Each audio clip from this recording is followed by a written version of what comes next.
बिस्मिल्लाहिर्रहमानिर्रहीम वस्सलातु वस्सलामु अला अशरफिल अंबिया'i वल मुरसलीन अबिल क़ासिम मुहम्मद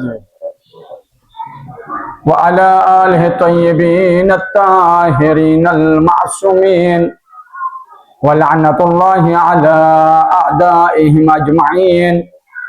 अम्मा बअदु फ़क़द क़ाल सुब्हानहु व तआला फ़ी किताबिहिल मजीद। बिस्मिल्लाहिर्रहमानिर्रहीम। या अय्युहल्लज़ीना आमनुस्तईनु बिस्सब्रि वस्सलाह इन्नल्लाहा मअस्साबिरीन। बुलंद सलावत। अल्लाहुम्मा सल्लि अला। दुआ है परवरदिगार से कि खुदावंद आलम आपकी इस अजीम इबादत को अपनी बारगाह में शर्फ कबूलियत अता फरमाए। निहायत ही मुख्तसर के साथ खुदावंद आलम अपने मेहमानों का इस्तकबाल कर रहा है माह मुबारक में कि आज तमाम मुसलमान खुदा के मेहमान बने हुए हैं। इन्हीं मेहमानों के लिए अल्लाह ने कुरान को नाजिल किया। खुदा ने कुरान को नाजिल करके हर मुसलमान मोमिन के लिए हिदायत का एक वसीला करार दिया, और वो वसीला जिसे कुरान मजीद कहा जाता है।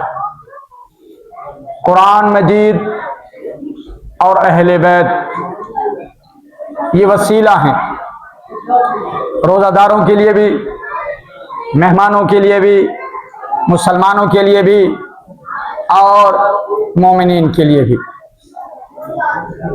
तो कुरान मजीद सबसे पहले पैगाम ये दे रहा है, या अय्युहल्लज़ीना आमनू, ऐ साहिबान ईमान, इस्ताईनु, कि तुम मदद हासिल करो। किसके लिए मदद, किसके लिए हासिल करो? बेसब्र, सब्र करने के लिए मदद हासिल करो। यानी इंसान के ऊपर अगर कोई मुश्किलात आती हैं तो पहला हुक्म है कि वो सब्र करे।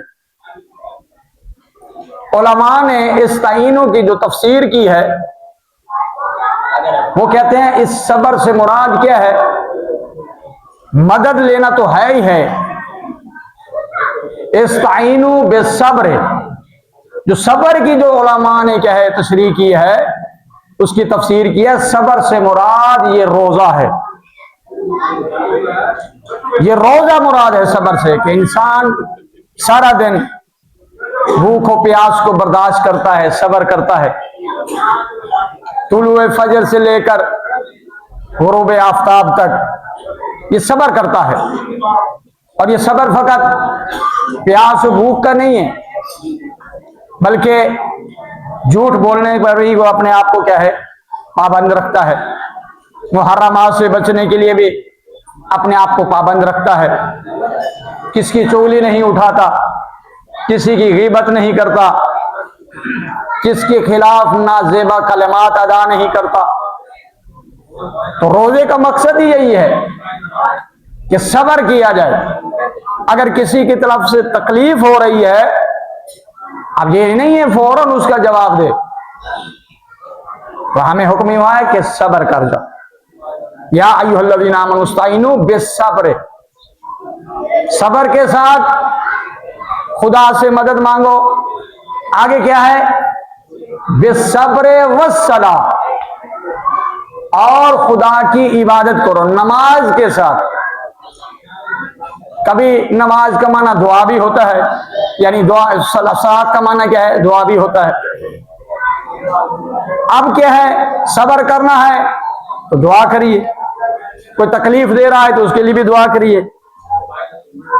कोई नाजेबा कलमात अदा कर रहा है उसके लिए भी दुआ करिए। तो दुआ भी करना है और खुदा की इबादत भी करनी है। अच्छा, जब ये सब्र करता है तो अल्लाह किसके साथ होता है? फिर अल्लाह फरमाता है इन्नल्लाहा मअस्साबिरीन, जो सबर करता है अल्लाह उस साबरीन के साथ, सबर करने वालों के साथ है। तो लिहाजा कुरान मजीद का ये पैगाम, ये रोजा रखना, ये बहुत बड़ी इबादत है और इसमें बर्दाश्त करना भी इबादत है। एक सलात पढ़िए मोहम्मद वाले मोहम्मद की जात पर। अच्छा, ये रोजा है क्या? रोजा ये है कि इंसान अपने आप को खुदा की बारगाह में तुलुए फजर से लेकर गुरूब आफताब तक पाबंद रखे, इसका नाम है रोजा। आगे फिर कुरान फरमाता है शाहरो रमज़ान अल्लज़ी उनज़िला फ़ीहिल कुरान, ये माह रमजान है, इसी माह रमजान में अल्लाह ने कुरान मजीद को नाजिल किया। और रिवायात में मिलता है कि जितनी किताबें नाजिल हुई हैं उन सब को अल्लाह ने माह मुबारक में, माह रमजान में नाजिल किया है। तुरात भी है, इंजील भी है, ज़बूर भी है, उनको भी इसी माह मुबारक में नाजिल किया। तो हमारी किताब तो जो हमारा सबसे अफजल नबी है, जिस जो किताब सबसे अफजल किताब है, तो इसी किताब कुरान को भी खुदावंद आलम ने माह मुबारक में नाजिल फरमाया। अच्छा, ये कुरान है क्या? ये कुरान है क्या? हुदल लिन्नास, लोगों की हिदायत के लिए कुरान है। आप दर्स में सुनते रहते हैं हमेशा, ये बंदे की, हर इंसान की हिदायत का चिराग क्या है? कुरान मजीद है। कुरान से हिदायत लीजिए। आगे फरमाते हैं वबय्यिनात मिनल हुदा वल फुरकान, और ये कुरान मजीद रोशनी है हिदायत वालों के लिए, और हक को बातिल के दरमियान फर्क करने वाली है। हुदल लिन्नास वबय्यिनात, फिर आगे फरमाते हैं वबय्यिनातिल हुदा वल फुरकान, क्या है? ये हिदायत का चिराग है, लेकिन हक को बातिल के दरमियान ये कुरान मजीद फर्क करने वाली। ये कुरान मजीद हमें सिखाता है कि हक कहां है और बातिल कहां है। फिर आगे फरमाते हैं कुरान मजीद के बारे में, क्या है? फमन शाहिदा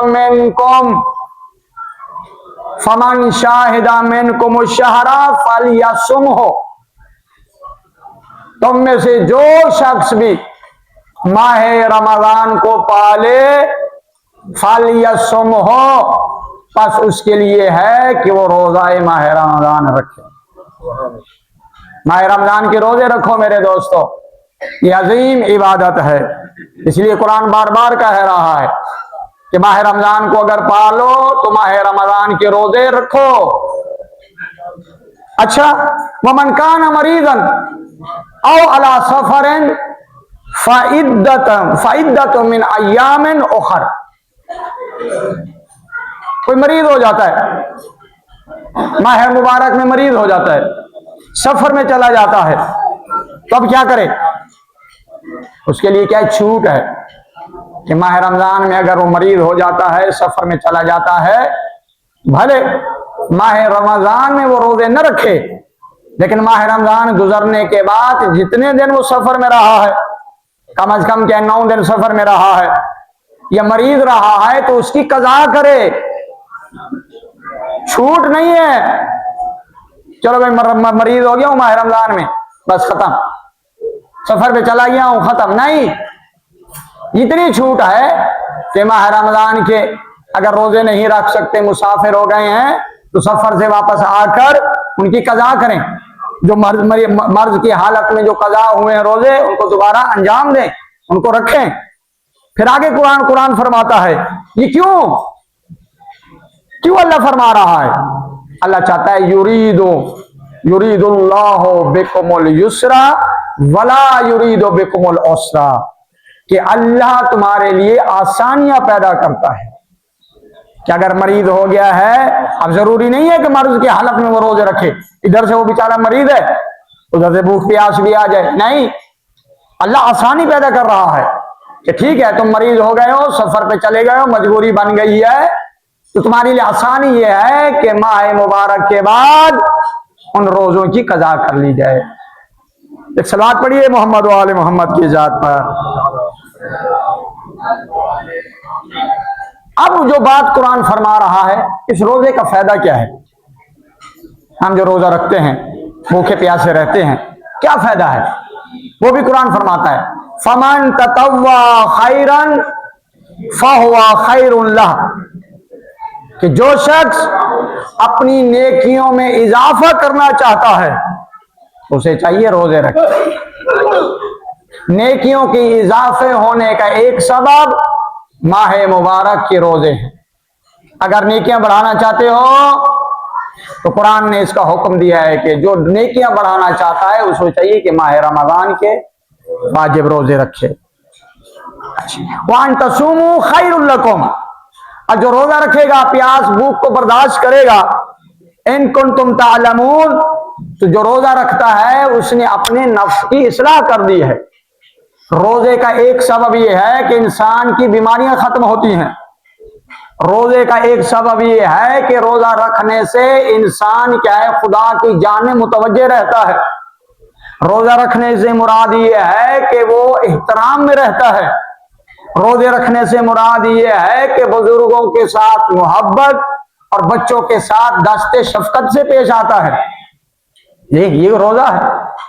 अपने अपने वालिदैन के साथ एहतराम करता है, अपने नमाजियों का एहतराम करता है, अपने दोस्त अहबाब को इज्जत देता है।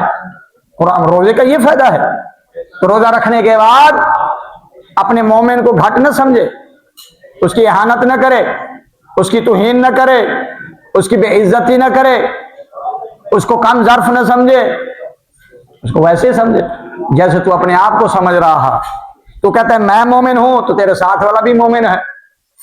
तुम कहते हो कि मैं सच्चा हूं, तो साथ वाला भी सच्चा है। मैं सच्चा हूं, दूसरे को क्या ये झूठा है? नहीं बाबा, तोहमत नहीं, हमारे मजहब में तोहमत नहीं है, इसके ऊपर इल्जाम तलाशी नहीं है। यही रोजा हमें सब्र का हुक्म दे रहा, मोहब्बत का हुक्म दे रहा है। इसलिए रसूल खुदा मोहम्मद मुस्तफा पैगंबर अलैहिस्सलाम फरमाते हैं कि जो माह रमजान को पाले और वो अमाल अंजाम दे, पैगंबर फरमाते हैं वह अमलुकुम मकबूल, तुम जितने अमल करते जाओगे अल्लाह तुम्हारे अमाल को कबूल करता जाएगा। वह अमलुकुम मकबूल, तुम्हारे अमल मकबूल होते जाएंगे। फिर फरमाया फस्अलुल्लाह रब्बुकुम बिन्नियात सादिका, तुम नमाज में आए बैठे हो तो अल्लाह से सवाल करो, परवरदिगारा मेरी नियतों को सच्चा बना दे। मैं खुदा की बारगाह में आया हूं तो अल्लाह से नियत के सच्चे होने का सवाल करो। तो जिसकी नियत बुरी हो उसका कोई अमल काबिल कबूल नहीं है। तो जब घर से चलते हो, वुजू करके आते हो, वो आपका ये चलना इस नियत से हो कि मैं सादिक और अमीन बनकर जा रहा हूं, वहां किसी की गिबत नहीं करूंगा, किसी की चुगली नहीं उठाऊंगा। फिर आगे फरमाते हैं वकुलूब ताहिरा, और अल्लाह से सवाल करो कि या अल्लाह तो हमारे दिलों को पाको पाकीज़ा कर दे। हमारे दिलों में जो बुराइयां आ चुकी हैं, हमारा दिल तंग हो चुका है, किसी का माल गसब कर लिया, किसी के हक में डाका डाला, किसी की आयनत कर दी, तो दिल क्या है, तंग हो चुके हैं। परवरदिगारा अल्लाह से सवाल करो सच्ची नियत का और दिलों के पाकीज़ा होने का सवाल करो। फिर आगे फरमाते हैं अय्युवफ़्फ़िकुमुल्लाहु लिस्सियाम, लोगों याद रखो अल्लाह ने तुम्हें रोजा रखने की तौफीक दी है। अल्लाह की इस तौफीक को गनीमत जानो कि माह मुबारक मिल गया है। अल्लाह की बारगाह में सिद्क़ के नियत से आकर अपने रोजों को तमाम करो। फिर आगे फरमाते वह तिलावत किताब है, खुदा से दुआ मांगो, परवरदिगारा कुरान मजीद की तिलावत करने की हमें तौफीक अता फरमा। यही दुआ है। दिल पाकीज़ा होंगे, दिल साफ होंगे, खुदा की बारगाह में खुशू खुदू करेगा, खुदा से ये दुआ मांगेगा कि अल्लाह मुझे तौफीक दे कि मैं तेरी किताब कुरान की क्या तिलावत करूं। ये नीयत है, सच्ची नीयत यही है। फिर आगे फरमाते हैं फ़इन्न शकिया मन हरमा गुफ़रान अल्लाह फी हाज़ा शहर, बदबख्त है वो इंसान, बदबख्त है वो इंसान जिसे माह रमजान मिले और वो अपने गुनाहों की बख्शिश न करवा सके। ये रोने की बात है, ये गिरिया बुका की बात है कि सारा साल ये इंसान गाफिल रहा। अल्लाह ने इस मोमिन को अपना मेहमान बनाकर माह रमजान में ये तौफीक दी है कि वो रोजा रखे। तो मासूम फरमाते हैं, रसूल फरमाते हैं, बदकिस्मत है वो इंसान जो माह रमजान को पा लेता है, अपने गुनाहों की बख्शिश नहीं कर सकता। यानी यहीं से पता चलता है अल्लाह माह रमजान को अपनी बख्शिश का वसीला बना रहे हैं कि लोगों अगर बख्शिश चाहते हो तो आओ आओ मुझसे अपने गुनाहों की तौबा। बस आखिरी बात कहकर आपकी ज़हमत को तमाम करता हूं। वाज़कुरू बेजुएकुम व अशीयकुम व इत्शकुम, वाज़कुरू बेजुएकुम व इत्शकुम, और खुदा को याद करो, अपनी भूख को याद करो, अपनी प्यास को याद करो। फी युजून यौमल क़ियामत व अत्शे, जब इस भूख और प्यास को याद करोगे तो फिर कयामत की प्यास याद आएगी, कयामत की गर्मी होगी, सवे नेज़े पर ही सूरज होगा, इतनी सख्त गर्मी होगी, कितनी प्यास लगेगी। कयामत का दिन 50,000 साल का दिन है। उस भूख को याद करो जब कयामत के दिन भूखा उठाया जाएगा, जब इंसान भूखे होंगे, जब प्यासे होंगे, उस कयामत के दिन को याद करो। यही माह रमजान हमें भूख और प्यास का ये दर्श देता है कि जिसके जरिए कयामत का दिन याद आता। दुआ है परवरदिगार से कि परवरदिगारा हम इस माह रमजान में हम सबको इस माह मुबारक के फजूद और बरक़ात से मुस्तफ़ीद होने की तौफीक अता फरमा। परवरदिगारा ये जितने मेहमान आए हुए हैं तेरे, खुदावंदा इन मेहमानों की तू ही मेहमान नवाजी करने वाला है। मेरा अल्लाह ये तेरी बारगाह में आए अपने गुनाहों की बख्शिश के लिए। मेरा अल्लाह हम सब के सगीरा कबीरा गुनाह को माफ फरमा, हमारे मरहूमीन के दर्जात को बुलंद फरमा, जिन्होंने अफ्तारी की उनकी अफ्तारी को अपनी बारगाह में कबूल फरमा, इन सब की इबादत को कबूल और मंजूर फरमा, हमारे आखिरी इमाम के ज़ुहूर में ताजील फरमा। दुआओं की कबूलियत के लिए मिलकर बावाज़े बुलंद सलावत मोहम्मद व आले मोहम्मद।